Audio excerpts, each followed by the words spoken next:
Another one of my popular tunes which needs updating for the rest of the tunes that are in this little mini series that I'm doing.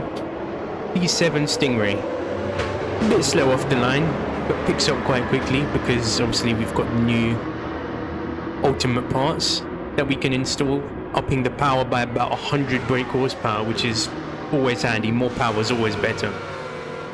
So this C7 inspired by Cletus McFarlane's C7 Stingray, his 1000 horsepower pro-charged C7, which he's had almost since day one. That's kind of what got him famous. I made it a unrealistic top speed tune for it because I don't think 900 horsepower in real life would get it to 300 mile an hour. Well, it could, and if you had a long enough road, then potentially. But this car surprisingly picks up very quickly.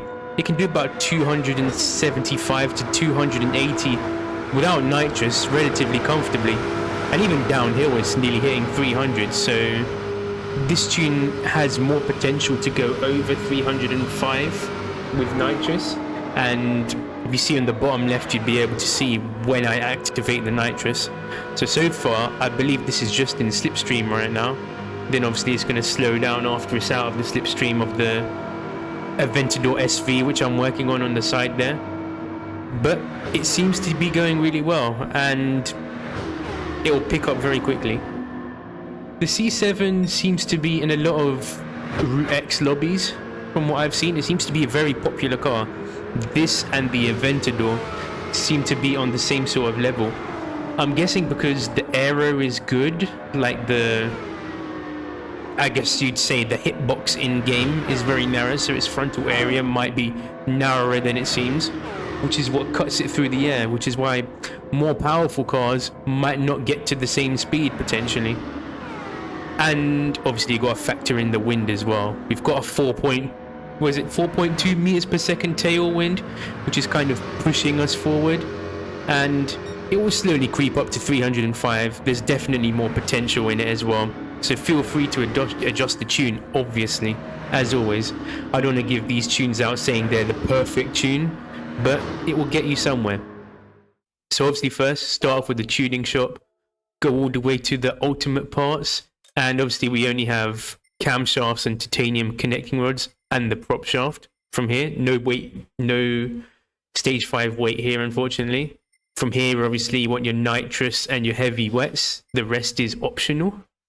Then you want your stroke up, engine balance tuning, polished ports, your high-end supercharger, intercooler, air filter, silencer, exhaust manifold, your brake pads, your fully customizable suspension, clutch and flywheel, brake balance controller I just bought randomly just in case.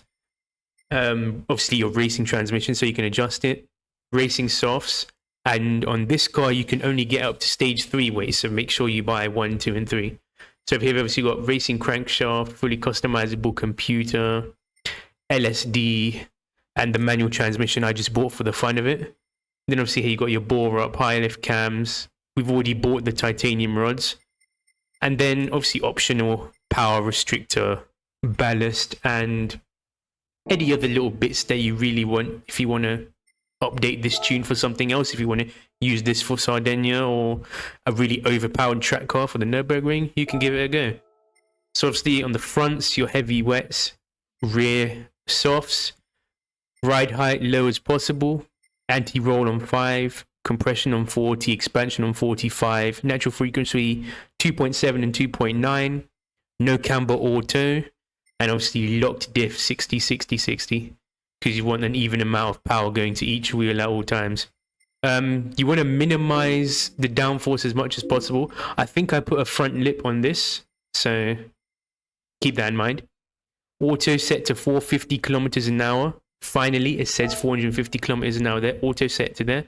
And then the gears, 3.15, 2.01, 1400, 0.983, 0.746, 0.601, and 0.539, and with a final drive of 3.42. I didn't change the final drive, I just adjusted the gears individually. Pause when you need to, and obviously if you see the name of this tune, you'll see you need to shift at 7800 according to the power band. And obviously here showcasing what parts have been installed. So Have fun with the top speed tune. Enjoy. I'll see you in the next video.